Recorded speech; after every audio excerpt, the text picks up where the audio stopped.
Hey nerds, what's up? So Yesteryear by Caro Claire Burke has been making huge waves and garnering wild praise from critics, being called the tradwife kindred, topping bestseller lists, and even being picked up for an adaptation with the involvement of the likes of Anne Hathaway. And I hated it!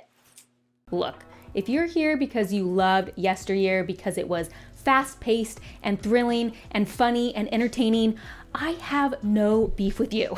Look at the kind of books I read. I also like to just read books that are enjoyable and fun. I'm here today to critique it as a work of satire, with which it was heavily advertised as, and hope to prove today that it utterly failed at. Yesteryear is described as a satirical novel about a trad wife social media influencer who wakes up to find herself in 1855, forced to live the harsh traditional farm life she only pretends to portray online, leading to a dark and humorous exploration of fame, motherhood, and faith as she navigates a nightmarish reality. Reviews have praised it as biting and sharp and timely and witty and introspective.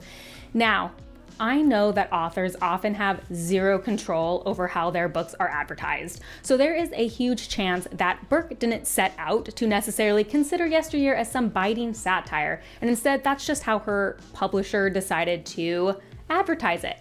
However, I did find this interview with the author where she said this: "I think the way that I describe Yesteryear is a psychological thriller with social commentary along the lines of an American Psycho or The Stepford Wives or The Handmaid's Tale, something like that.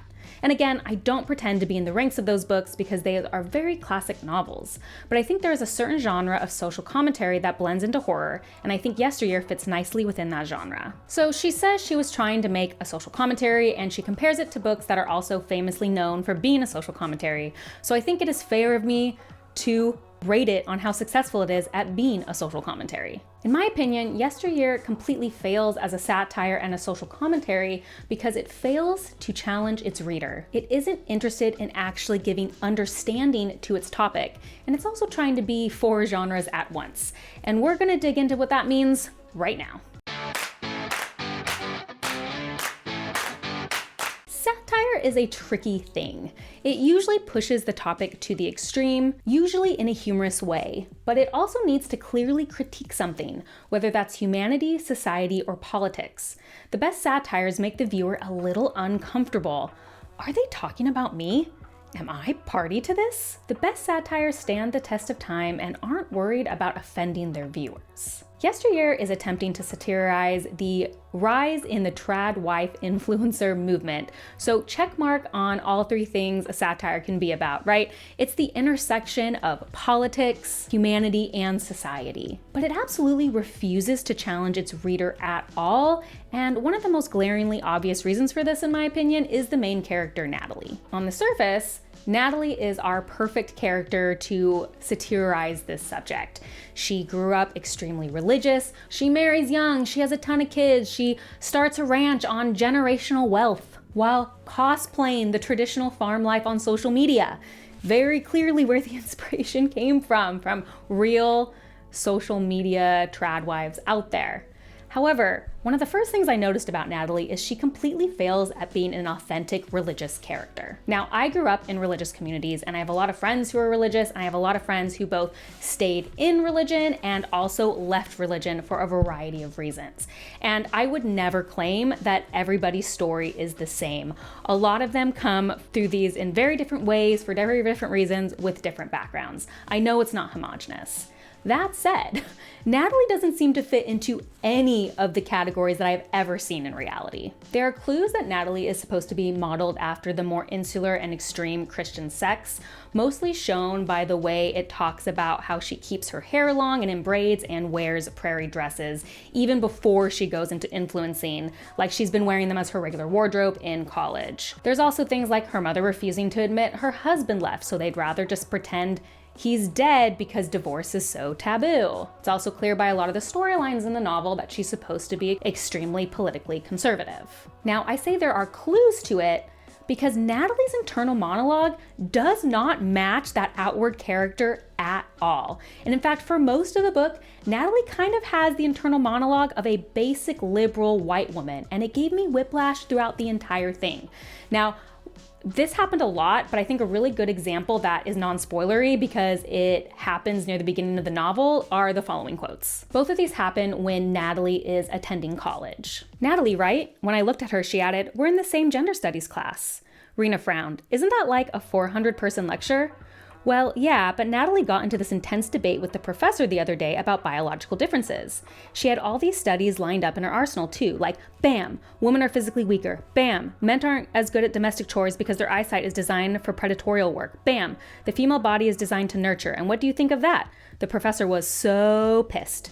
The girl said and laughed. It was honestly hilarious. And then later, while she's still at college, she ruminates over the future of her roommate, Rena. It was exactly the kind of opportunity that girls like Rena said they wanted, competitive and respectful and well paid. And after all the time I'd spent online in those lonely months of my first semester, all those midnight hours pouring through panic chat threads and editorial screeds about the desperate plight of the uppity working woman, I knew exactly what would come next. As long as Rena didn't screw up royally over the next few summers, she'd get a job offer from the firm after graduation, 6 figures right out of the gate, living the dream. She would start working 70 or 80 hours a week, subsisting mostly on a diet of cocaine and Red Bull. Her coworkers would compromise a bullpen of male colleagues, men who screwed the small handful of women in the office nonstop, personally and professionally. From here on out, Rena's life was going to be hard. She would have to work hard to get the job, hard to keep it, and even harder to get promoted. And any promotion she received would lead only to more work, more responsibilities, more hours in the office, and in the meantime, she would have to squeeze out a few free hours a week to do everything else.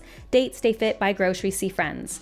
If she was one of the lucky ones, she would keep receiving small little bumps to her salary. Smaller, of course, than the bumps her male colleagues received, but no matter. No biggie. Rena would grow used to this quickly. The simple act of receiving less than she wanted at the same exact time she watched someone else receive more than she could have hoped for.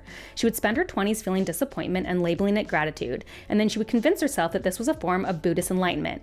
Be happy with what you have. This is what she would tell herself each time she was faced with the fact that she had once again received less money, less praise, and even a smaller portion of blow than her male coworkers. And when the time came when Rena finally gave birth, when she finally looked around and realized she'd made it, she was at the top of the mountain. She had it all. The landscape would look like this. Her husband no longer wanted to touch her, and her boss no longer wanted to promote her, and her childish friends no longer wanted to spend time with her, and her friends with children no longer had time to see her, and Rena, sweet precious Rena, would complain about none of it, not the disappearing husband or the flailing career or the crushing loneliness, not a word of it to anyone because she would technically be one of the lucky ones. A flush retirement account and 4 months maternity leave, in Jesus' name, amen. And in the world that Rena would soon inhabit, you don't get to complain about those kind of problems, you don't get to complain about privilege. Now I know that was kind of a long 2 quotes, but I hope you can see that witty diatribe about pay gaps and how Rena will be so unappreciated by her husband and the grind and the unfairness doesn't actually really fit with the previous kind of conservative religious attitude that Natalie displayed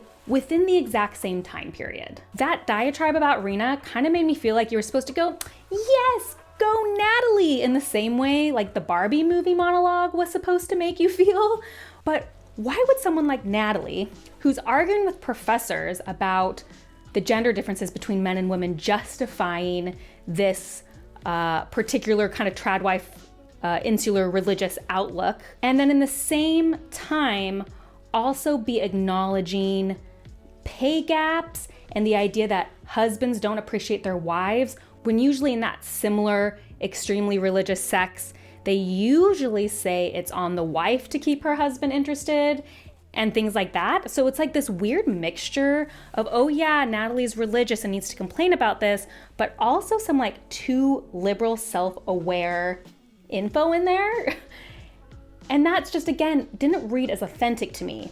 You could have a character go through a change like that and start to realize some unfairness, but this is happening at the same exact time in her journey. It seems to me that the author wanted to write a character who was witty and self-aware at the expense of being authentic to the character she was actually trying to create. And now you might say, well, she's just a character questioning her religion, and cognitive dissonance is really common when people are going through that. And yes, totally, cognitive dissonance is a common pattern in that kind of story, except once again, Natalie doesn't fall into the believable or regular patterns of how that cognitive dissonance usually displays. Many individuals who grow up in really extremely insular religious communities may naturally start to question their beliefs when they go to college, especially in Natalie's case, a college with the demographic like Harvard. However, during her time at Harvard, Natalie seems to hold on to her religion quite staunchly, but doesn't seem to really have any of the normal reasons that someone would do that to back it up.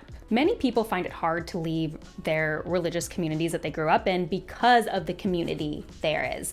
That is their sense of belonging. That is their sense of family, of community. However, we never really get the sense or see at all, even in Natalie's past, that she had any sense of community in her religion. Now, some people have a hard time casting off their religious beliefs because of family. They are worried what their family might think. They are worried their family might disown them. It would create fractures.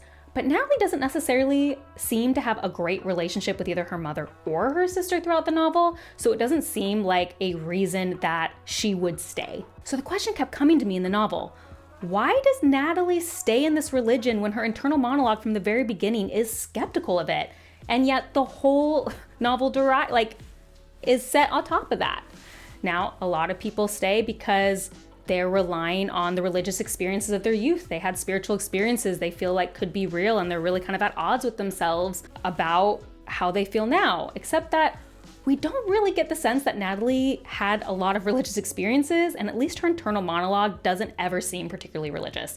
Oh, sure, Natalie prays every once in a while, but it seems more when it's convenient for the plot and not kind of like that internal monologue that you would expect from a really religious person. I think there's like a Bible quote every now and then. It kind of comes up when it's convenient rather than actually as a main driver of Natalie's character and a main driver of Natalie's decisions. If her internal monologue doesn't really show that she has religion, if she doesn't have a community she's relying on, if there's not family pressure, if she's not at a school where it would be required or expected for her to maintain religious, it's hard for me to understand, like I said, her actions in the novel, and even more difficult to hinge the entire novel on someone who needs that background to prove the decisions that she's making make sense for her.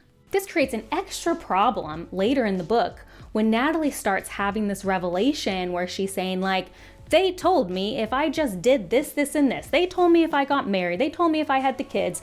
They told me if I did all of this, I'd be happy, and I'm not. I'm miserable. All Christian women are liars. They all lied. This should technically be the emotional crux of the novel, particularly the emotional crux of the journey, the character arc of our character. Except for the fact this doesn't seem a departure from Natalie's views at all at any point in the novel. It never really seemed like she was excited to have children beyond like, that's what people tell me should do, so I'm gonna do it. Like, you never felt it in her heart. She never was like, oh, everyone's always so happy. She already had so much skepticism from the very beginning. She already said things like people are liars. I mean, you heard my whole monologues. So when we got to that point in the novel, it didn't feel like a revelation. It didn't feel very different than how Natalie had been the whole time, thus giving Natalie no character arc and no real change. I think an answer to an interview question from the author kind of sheds a little bit of light of maybe how this happened. The interviewer Rasco asked, Natalie sees herself as someone who is living this lifestyle that is upholding traditional Christian values, but you don't make explicit what her religion is. Was this intentional? Burke: I think I was interested in the fundamentalist nature of Natalie's interest, and that kind of transcends any specific religion.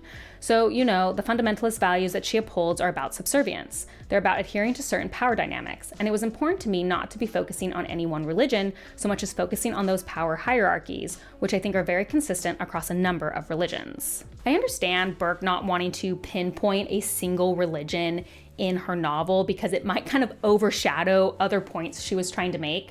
But I think it was maybe a mistake for her, at least not in her head and heart, to know what religion Natalie was, because I think she ends up borrowing from so many different sects of religion that it ended up feeling like none of them. In the end, I get the sense of something I've actually talked about a lot on this channel, which is that Burke had a fear of being misunderstood. If she pushed the character of Natalie too far outside of the realm of how Burke thinks herself, would readers understand that she didn't actually think how Natalie thinks? If Natalie didn't sometimes have this witty internal liberal monologue, would readers think she agreed with Natalie? All of this fear of being misunderstood means that the author didn't try to sympathize with Natalie at all. Now you might say, sympathize with Natalie? You agree you're on the side of these trad wife influencers? You think they deserve our sympathy? No.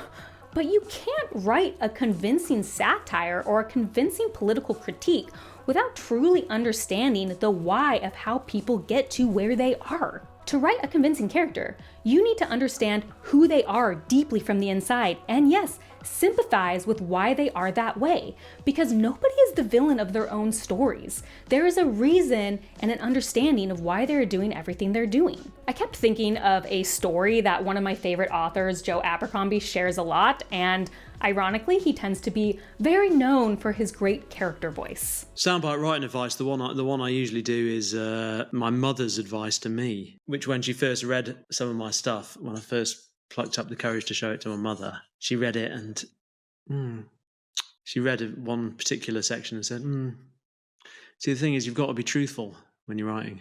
Got to be honest. Because if you use some, lazy metaphor that sounds like it sounds good, but doesn't really get at the essence of the thing, it kind of spoils the reader's sense of being comfortable within the control of someone who really knows what they're doing. So you've always got to be asking yourself, is this true?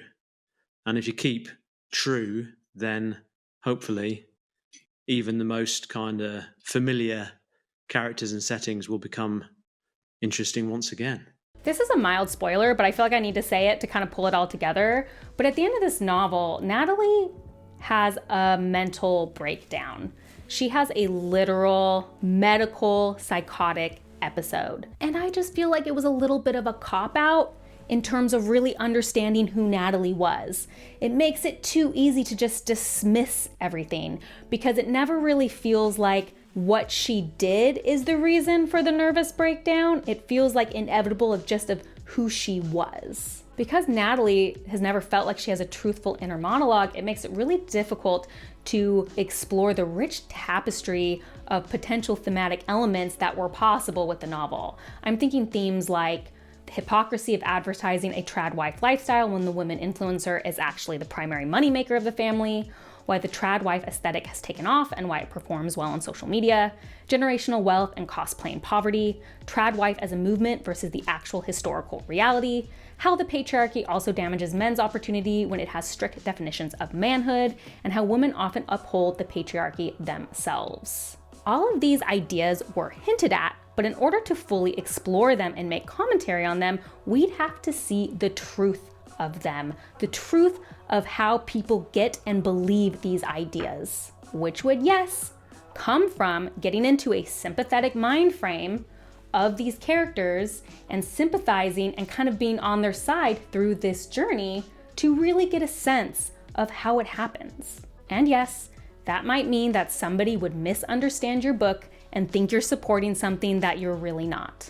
Instead, those thematic elements I mentioned earlier were all sort of brought up haphazardly in the novel in the way that felt like how they'd be discussed on a Twitter thread or over lunch with friends, jokingly and lightly, but without a lot of depth or nuance. And that's where we really come to the fact that Yesteryear does nothing to challenge its reader or present new ideas. If you went into Yesteryear thinking the trad wife influencer is a scourge and stupid, you would leave the novel with the exact same thought, having no new knowledge or nuance about that opinion. But also hilariously, I feel like if you went into the novel supporting like the trad wife movement in the way it's presented online, you also wouldn't necessarily be angry at this book, because I don't think it represents a truthful enough character for you to be angry. I think it's too easy to argue against, be like, well, Natalie, that's not how religious people look. That's not how they act. Well, those people didn't have a mental nervous breakdown and that caused all of it. So this doesn't really represent reality or represent what's going on, so we can just ignore it. Because it completely ignores the maybe complicated reasons why people buy into these narratives and fall into these traps, it is easy to brush it off as not the actual experience of people who are perpetuating this stuff. There is nothing to fight against because the book is so easily disprovable. It aims to represent everyone and offend no one, and thus cannot say anything of value or interest. Yesteryear has been compared a lot to the book Kindred, and if you're not a regular speculative fiction reader, you might not have heard of that novel. Kindred is a really famous and incredibly well-respected novel by legend Octavia Butler. Kindred, published in 1979, follows a modern Black woman who's thrown back in time to the years of American slavery. The surface comparisons are obvious, even if Kindred is mostly about racism and Yesteryear is supposed to be more about religion and gender performance. Now, Kindred is an incredible book for multiple reasons, and it really succeeds as a social commentary. And one reason this is obvious is because Kindred is misunderstood all the time. People read Kindred and think it's apologizing for racism, because Kindred is a challenging read. Kindred is uninterested in painting characters at black or white and never has mustache-twirling villains, even when the things people are doing are literally mustache-twirling evil. Butler understood that even people who are upholding the most evil and vilest systems are still people and wrote them accordingly. She knew that life was complicated, that people are complicated, and that we don't always act in the way we think we will act in difficult situations. It is a book that really makes you contend with what you think you know and how you think you would act. Octavia Butler was a marginalized Black woman who was obviously staunchly anti-racist, anti-slavery, and commonly critiqued societal issues such as violence, classism, and imperialism. And still, she wrote characters that represented often the very worst of these ideals in a way that was still sympathetic. Because she wanted to write something true to the people and ideas she was writing, she knew that she would have to understand those characters, even if the things they did not feel understandable at all. And what came with that? Her works often being misunderstood. But she didn't care because she wanted to write something that challenged its readers, created social commentary, and made you think. Yesteryear offends no one, and it feels afraid to dive into the deeper reasons that someone like Natalie would be stuck in the system she is stuck in, or behave in a way that she behaves without being just completely evil. It feels like the author didn't want readers to think that she thought anything that she didn't actually think. And fear of your reader never made a good satirist. And it's not just because Natalie is a villain, by the way. I feel like villainous main characters are fun to read about, and characters who are the worst human beings on the planet isn't a new concept to comedy or satire. Natalie, like the characters in many of Butler's novels, could still be a villain while still being completely understandable. A lot of these problems come from another aspect I noticed about the novel, which in my opinion, it feels like it's trying to be a mix of 4 different genres. Now, genre mixing is not new, and many of my favorite authors often mix genres, although admittedly it's usually like 2 genres. Now, before we continue, in this section, I do need to spoil some of the ending of this book in order to make my points. So if you are here and you have not read the novel yet and you plan to read the novel and you don't want to be spoiled, please skip to the next section. This whole genre section will have pretty significant spoilers for the end of Yesteryear. Yesteryear is trying to be part satire, part speculative fiction, part thriller, and stick with me here, I'm gonna make my case later, kind of like part memoir. We've already talked about how the half-hearted character creation really hurt the satire of this novel. And I do think it kind of becomes thrillery at the end, although the beginning of the book isn't a thriller, so it's kind of confusing that it has that thriller aspect at the end. But another thing that really annoyed me about this novel is that it couldn't even commit to being an actual speculative fiction novel. That's right, if you haven't read the book and you didn't know, Natalie doesn't actually travel back in time. That's just part of the marketing gimmick. I mean, I wouldn't guess I'd call it a gimmick. It's supposed to be a plot twist. The reveal is that Natalie never traveled back in time, but as a part of her mental breakdown, she decided to actually live like it was the past, but then she has like this nervous breakdown that makes her forget she made that decision, so she only thinks she's traveled back in time.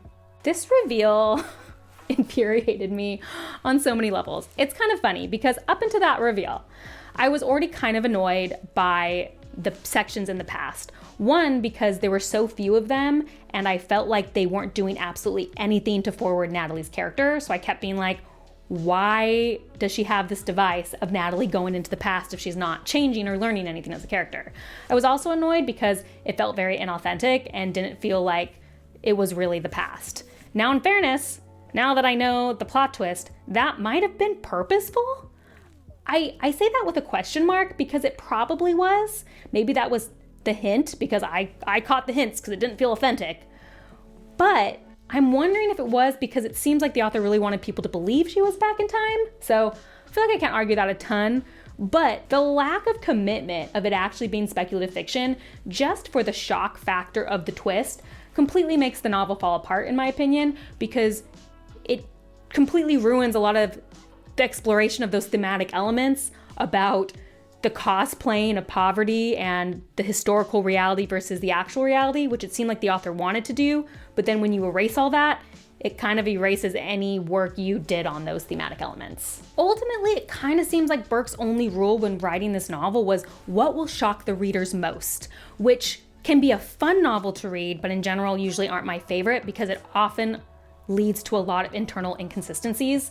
And I already talked a lot about Natalie's internal inconsistencies, but another person who gets this a lot, particularly because of this plot twist, is her husband, Caleb. Caleb is a particularly interesting example of this problem because there are several parts in the novel where it feels like he'll really contribute greatly to the thematic elements of the novel. I really loved the idea that Caleb loved being home with his children, playing with his children. He wanted to be a kindergarten teacher. He's kind of like the black sheep of his family. And there's this kind of understanding that maybe if Caleb and Natalie could be okay switching those traditional gender roles, they'd both be happy.